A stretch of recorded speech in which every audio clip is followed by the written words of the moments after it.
So, Hare Krishna, this is Krishna Dasa. Welcome. In today's episode, we are going to go through Shlokas 5.10 to 5.13. So, if you have the Bhagavad Gita in front of you, please point it at 5.10. I'll play the Shlokas. Before we begin, I'll say the prayer to Guru and God. Om Ajnanatirandasya Jnananjana Shalakaya Chakshuru Militamena Tasmai Shri Guruve Namaha. Om Namo Bhagavate Vasudevaya. Hare Krishna. नमो भगवते वासुदेवाय। गुरु Hare Brahma गुरु विष्णु गुरुदेवो महेश्वरः गुरु साक्षात् परब्रह्म तस्मै श्री गुरवे नमः। ओम नमो भगवते वासुदेवाय। Hare Krishna. Hare. Ready? Oh.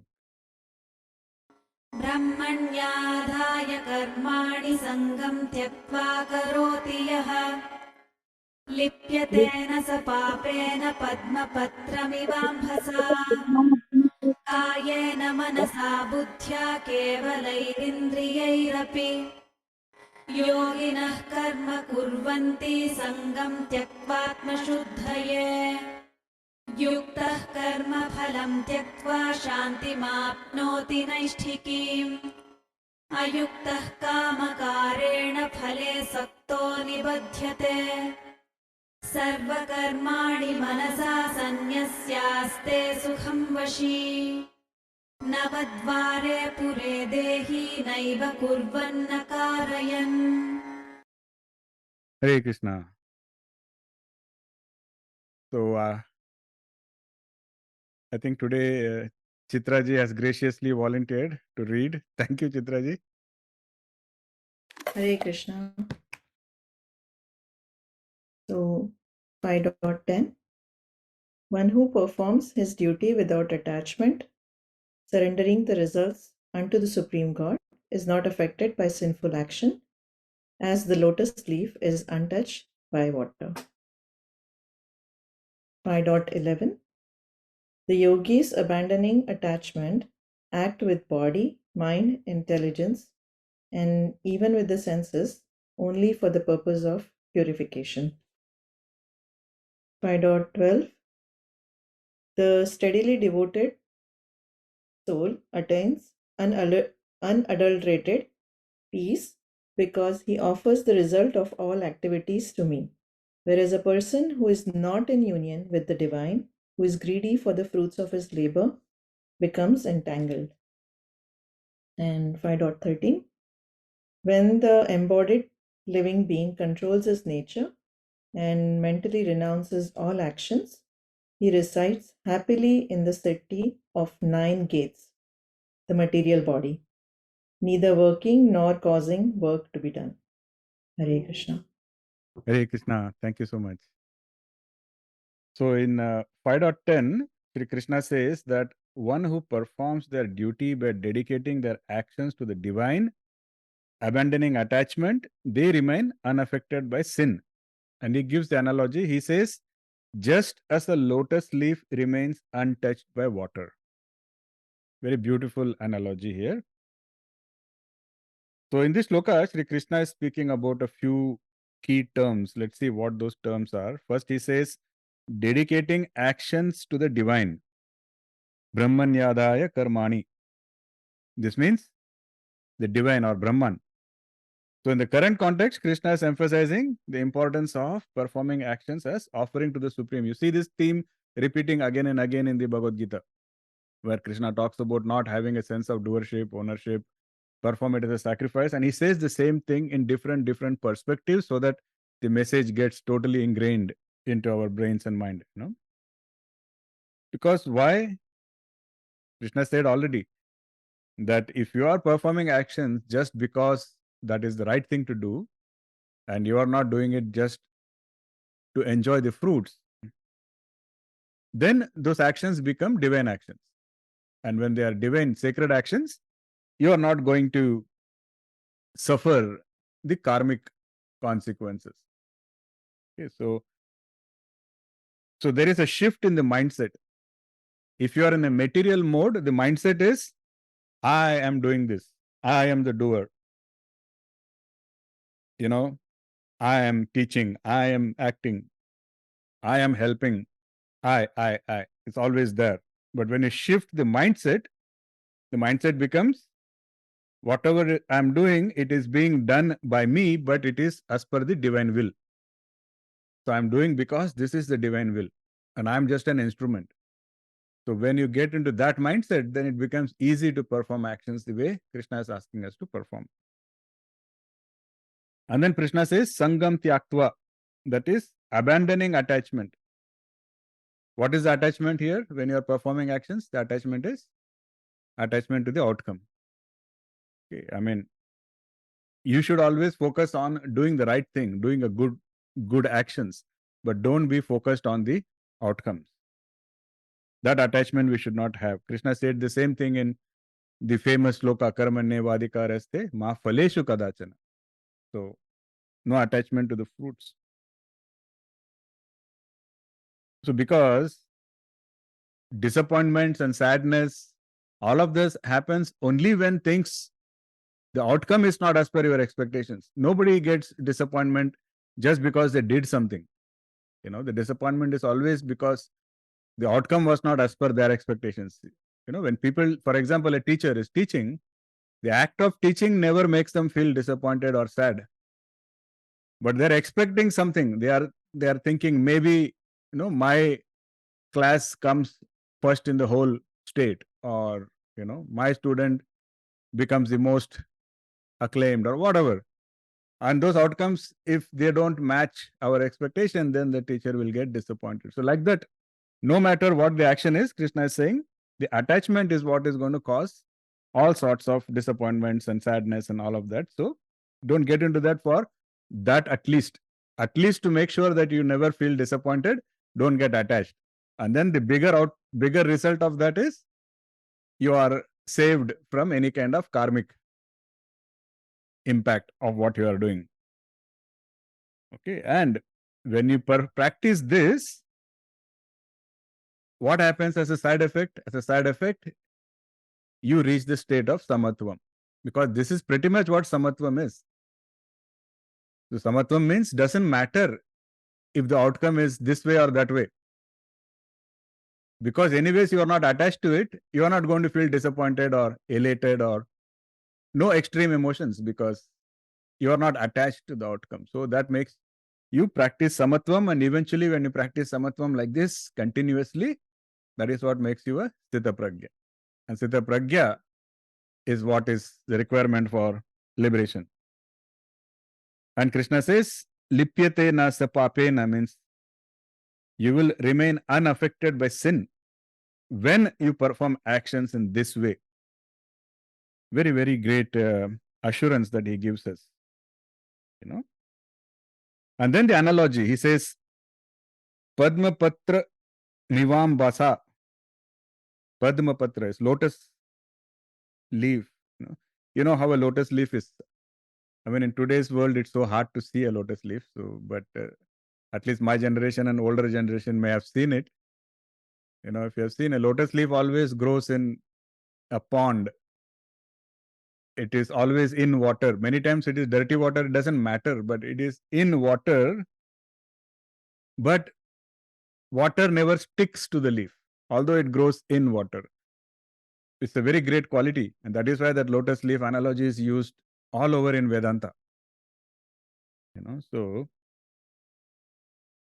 for example, the Lord's feet, we call the Lord's feet as Kamal Charan, lotus feet of Lord.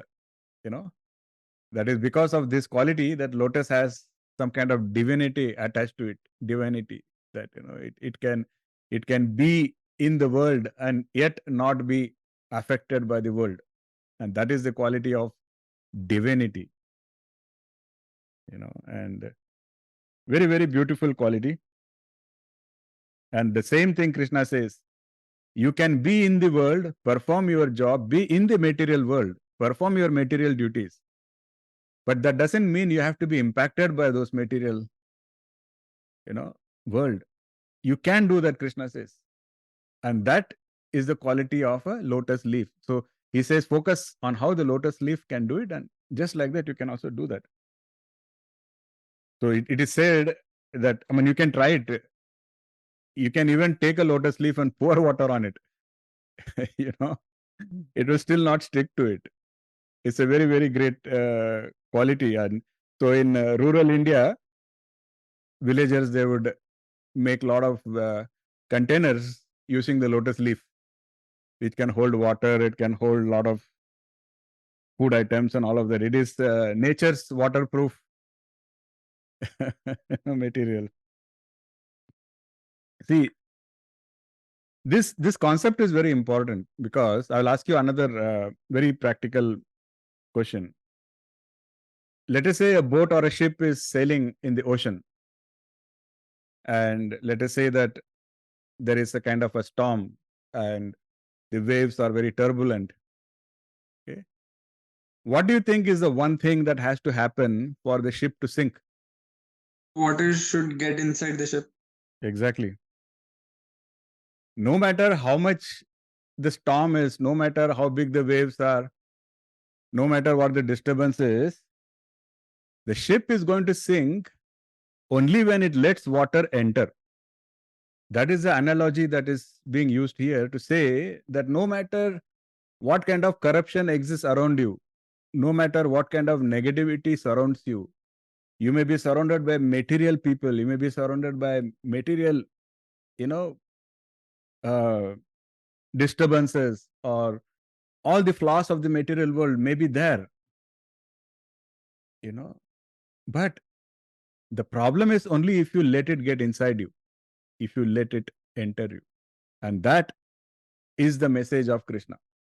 Krishna says, you don't have to run away to a mountaintop, you don't have to run away to a cave. Why? Because if you have not learned how not to let this enter you, doesn't matter where you are. You can sit on the top of the Himalayas, and yet if there is one small disturbance that comes your way, you will still be impacted. So rather, he says, be here, be in the material world. And just like the lotus leaf does not let water stick to it, don't let the material contamination get into you. Because that is the only way you are going to fall down in the spiritual path. That should be our goal. Our goal should be to be like a lotus leaf, perform actions without attachment to outcomes, perform material duties without being impacted by the material world. So it's a very profound wisdom. This is the I would say gist of art of living. So art of living is a very profound, very popular concept, but this is pretty much the gist of it. Is be where you want to be, but don't let your surroundings impact you. Don't let negativity get inside you. So again, we spoke about it as the requirement is not to renounce action. Renunciation of action is not required. Renunciation in action is required. And this is what is meant by renunciation in action, where every action becomes an offering. Every action becomes a sacrifice. And every action becomes opportunity for spiritual growth. So beautiful, so profound. Okay, see, because some people may say that you need a magic mantra. Some Baba has to, blow a magic mantra in your ear. Only then you can progress. Some people say that you have to belong to a particular community, then you will progress. Or some people say that you need some kind of a official certificate that says you are initiated. Only then you will progress. But what Krishna says none of that is required. All Krishna says is, if you can maintain samatvam, if you can perform your duties without attachment and perform your action as a sacrifice, every day you will get opportunities to spiritually advance yourself. And you will eventually reach the stage of liberation. So beautiful, so profound. Now, see, Krishna again speaks about self-purification. Now, you may wonder why purification is so important. Why a mindset of humility and self-purification, why is it so important? Anybody has any hints, guesses? Why is it important? No wrong answers. All answers are right answers here. Maybe the question, I didn't ask it clearly. Sulata ji is saying something. Yes, Sulata ji? Yeah, I'm trying. Sorry. We don't own anything. Like we don't have anything which we own.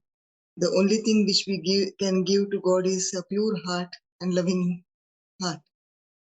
You are so on the mark, accurate, excellent. So what can we offer God that God doesn't already own? So that is why all of these other rituals are at a lower level. Like, somebody will proudly say, I gave God 100 grams of silver. What do you mean you gave God 100 grams of silver? That already belonged to God. I gave God rice, I gave God this, I gave God that. How can you give? It all already belongs to God. So what is the only thing that you can actually give God is your purity and your love. To reach that level of love, you need to purify yourself first. Because if you are not purifying ourselves, we will never understand that kind of love. Because our love is material love. Material love is always selfish. Material love is always very, very conditional. But that is not the kind of love that will take us close to God. Only that divine, unconditional, selfless love is what He is seeking from us. And in order to develop that kind of love, we need purification. And that is why purification is so important. Because that gives you the power to give something to God. Isn't that a tremendous power? Isn't that such a great opportunity that such an insignificant thing like a human can give something to the infinite God? Think about it. So profound. Now you may understand why Krishna played all those leelas, why he had to take part in all the drama, between Pandavas, Kauravas, why he actually had to drive a chariot for Arjuna, why he had to do all of that. I mean, if Krishna really wanted just to finish the Kauravas, he could have just flipped his fingers and the Kauravas would have vanished. But why all that drama? Because he wanted to give the righteous people the opportunity to engage in Nishkama Karma. That has been his message to Arjuna. He tells Arjuna that this is an opportunity for you to practice Nishkama Karma the way I am teaching. It's an opportunity to engage in rightful action without any attachments. So that is the whole reason why Krishna had to play all those leelas. The same holds true for Lord Rama. I don't know if you have read the story where Lord Rama himself has told Sugriva. He told Sugriva that if I just bend my little finger of my left hand, all the demons in the world will die. Why? It's not what is Ravan and what is Kumbhakaran. If I just intend and if I just bend my little finger, all the demons will die. And then Sugriva asks Rama, oh Lord, if that is the case, then what is the need for all of this drama? Like, what is the need for, collecting this army and putting together this Vanar Sena and all of that? And then the Lord says, that is merely to give you all the opportunity to engage in devotional service for your own purification. Rama himself has said, that is the whole purpose of all this. This is a leela from my side. And then he also tells Sugriva, so do not assume that I need your help to vanquish Ravana.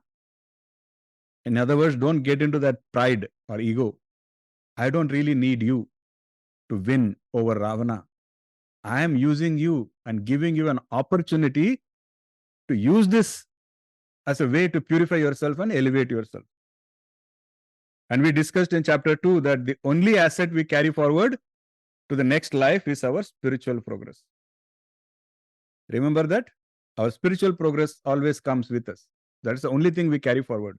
So if that is the only thing, you should also understand that self-purification is the foundation of spiritual progress. Without self-purification, no matter what else you do, you can stand on one leg for 1,000 years, but if there is no self-purification, you are not going to get spiritual progress. See, when we are young, we are always so worried about retirement. मेरा my retirement, my pension, and we are saving all our life for that. No, don't you think we should also save something for the next life? So the only thing you can save for the next life is spiritual progress. And for spiritual progress, the fundamental requirement is self-purification. Self-purification comes when you let go of ego, pride, and perform your actions without attachments and treat every action as a sacrifice to the Lord. I hope this is all making sense. It's very simple, very easy. Krishna has put all of this together in such a cohesive way. And then in the last shloka, Krishna says that a true yogi is not someone who necessarily renounces the world. I mean, you don't need to do that to be a true yogi. So who is a true yogi according to Krishna? He says, just a person who performs actions without attachment, without ego, without desire for rewards. In other words, when the renunciation is internal, when the mind is a renunciate, he says such a person is a true yogi. Such a person, because he is becoming a Sthita Pragya, he is not swayed by external circumstances. So Krishna is using the term Navadvare Pure Dehi, which means the 9-gated city. It is a metaphor for the human body. So in the human body, there are 9 gates. What are the 9 gates? There are 2 eyes, 2 ears, 2 nostrils, 1 mouth, 1 genital, 1 anus. So this is all called as the 9 gates. So basically he's saying that the Atman resides within this body which has 9 gates, but still, if you practice how not to be impacted by the material world, then nothing can enter through these 9 gates that will disturb you. It's a very, very strong statement here.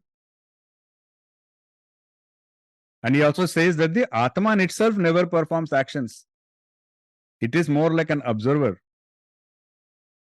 While the body and mind is engaged in various activities, the self-realized soul understands that the true nature, the Atman, is beyond all actions and it remains untouched. And such an individual, once you have that understanding, but naturally you will perform your actions with a sense of detachment without getting entangled. And this kind of understanding eventually gives us inner peace. And this is what is called true freedom. Freedom doesn't mean I can wear whatever I want, I can eat whatever I want. That is like an external show of freedom. The true freedom is you are free from your own senses. You are not a slave to your senses. And you are free from attachment, where you can perform an action without worrying about the outcome. That is true freedom.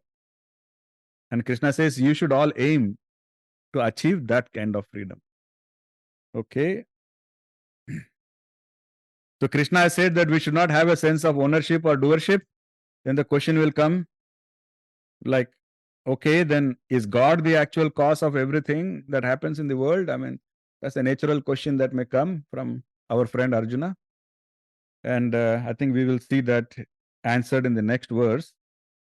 But now that we are talking about the question, I wanted to touch upon the fact that in the Bhagavad Gita, Arjuna has asked 16 major questions.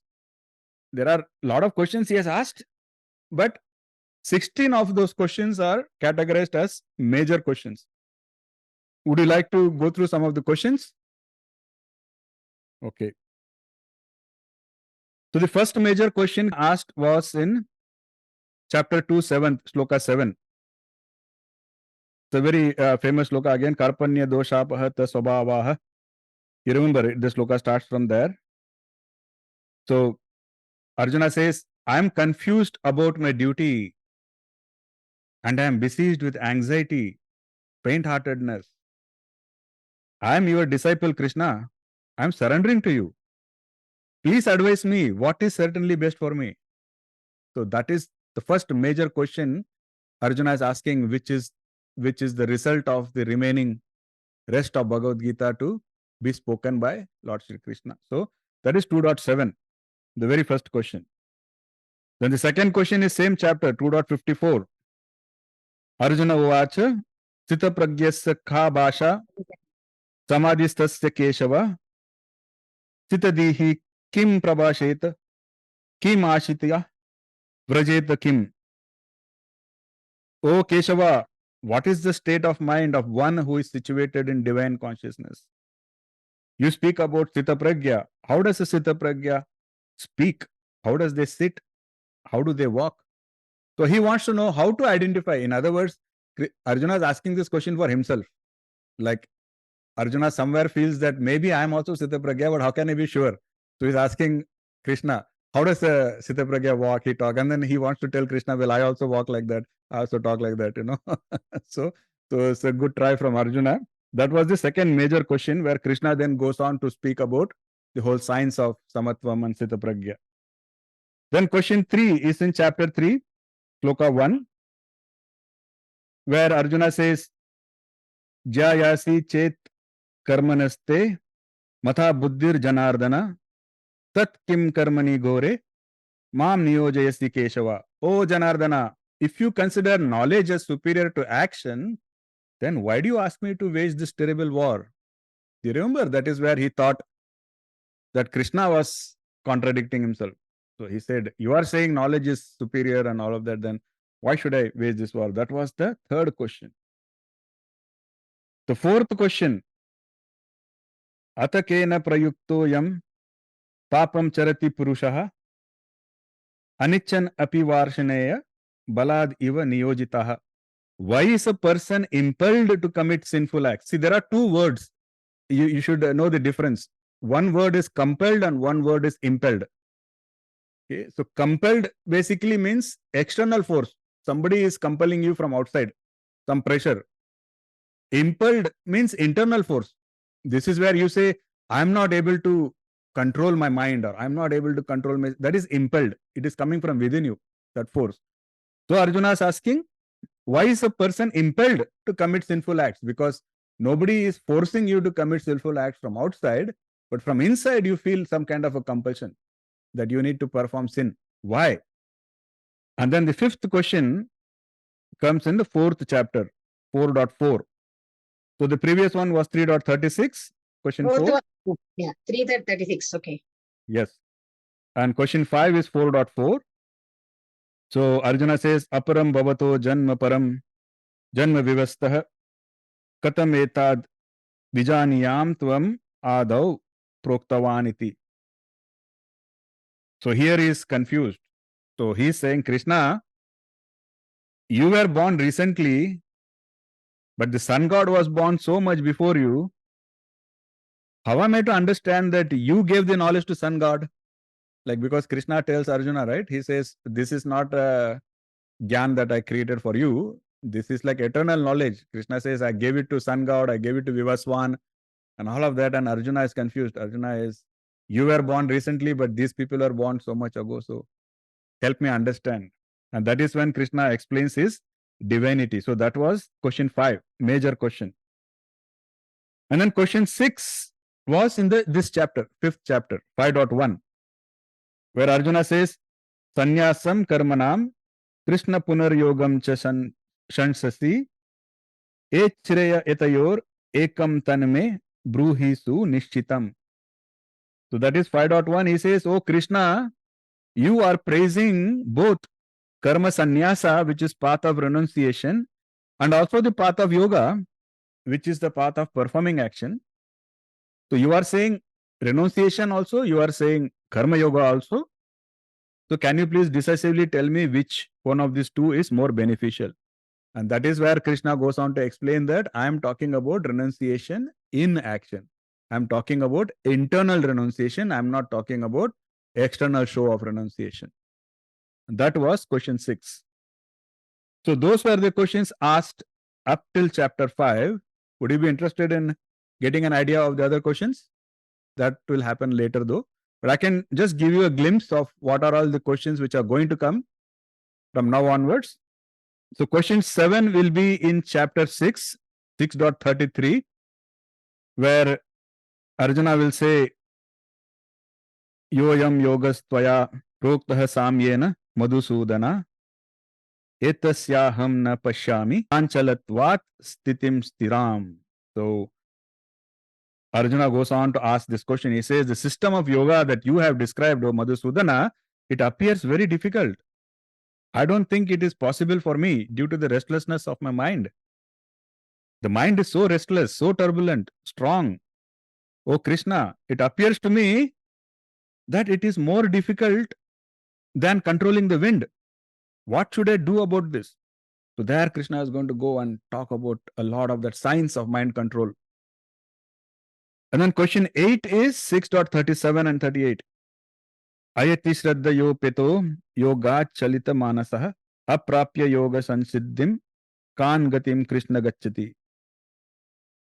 What is the fate of the unsuccessful yogi? It's a very, very important question that we will all want to seek the answer for. A lot of us will have this question is, Arjuna says, what happens to the yogi who starts the spiritual progress or who starts the spiritual path with faith? Initially, he has a lot of faith and a lot of enthusiasm, but he's not able to complete. Somewhere in the middle, he gives up or he fails.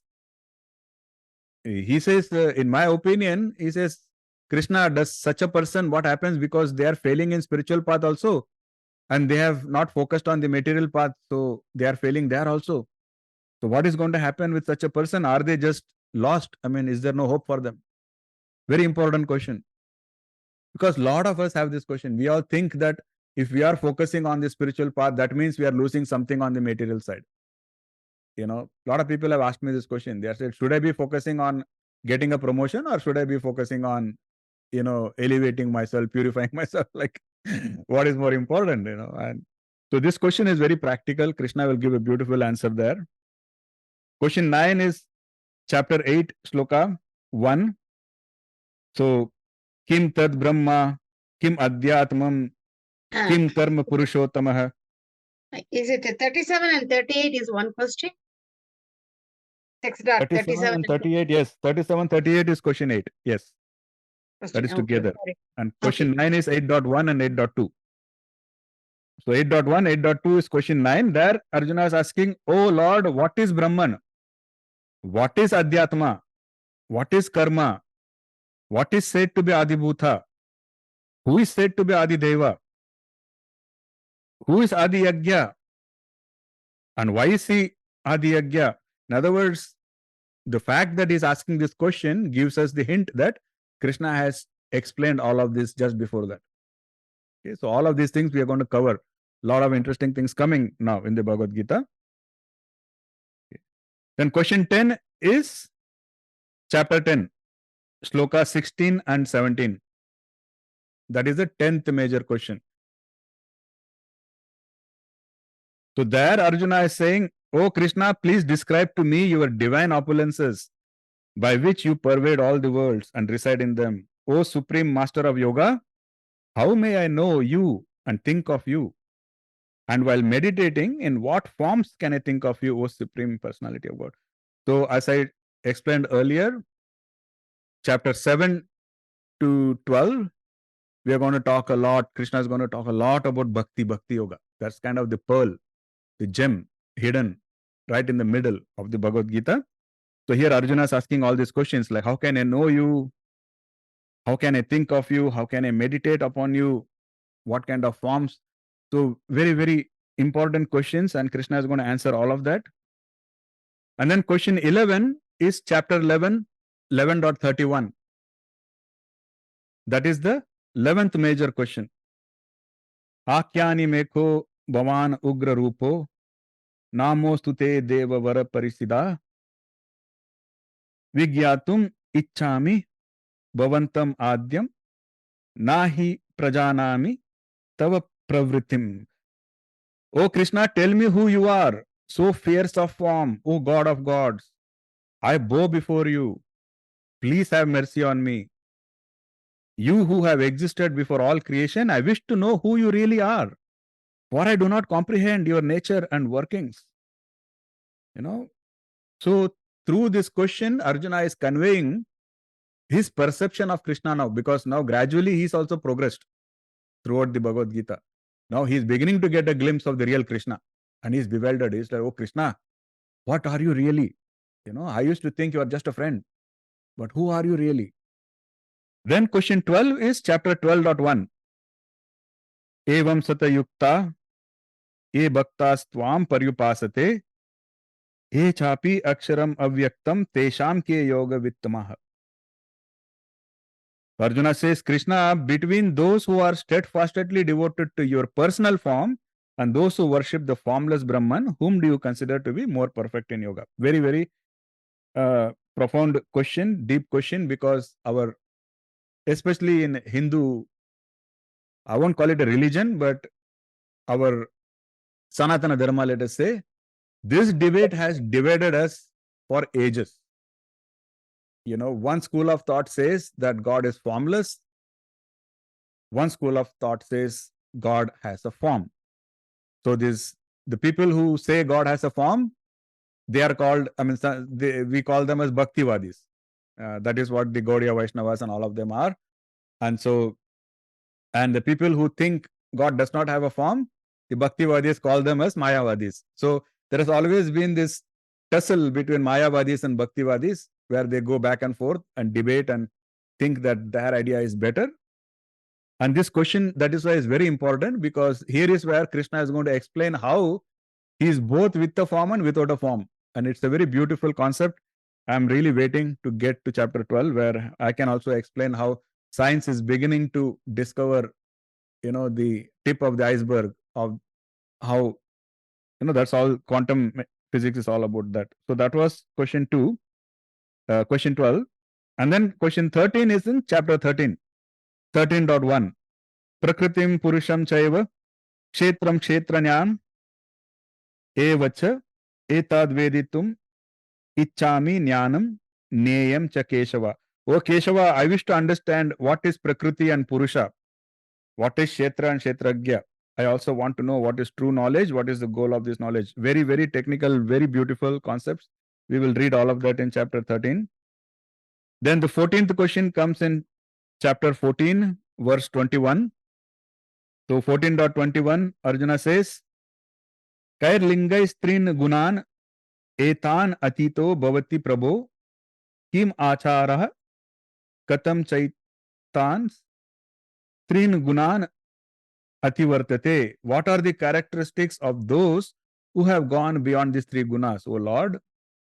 So in other words, Krishna has been teaching how to raise above the gunas. Krishna will tell us later that you have to strive for being sattvic, but eventually you have to rise above sattvic also. So you have to rise above all the gunas.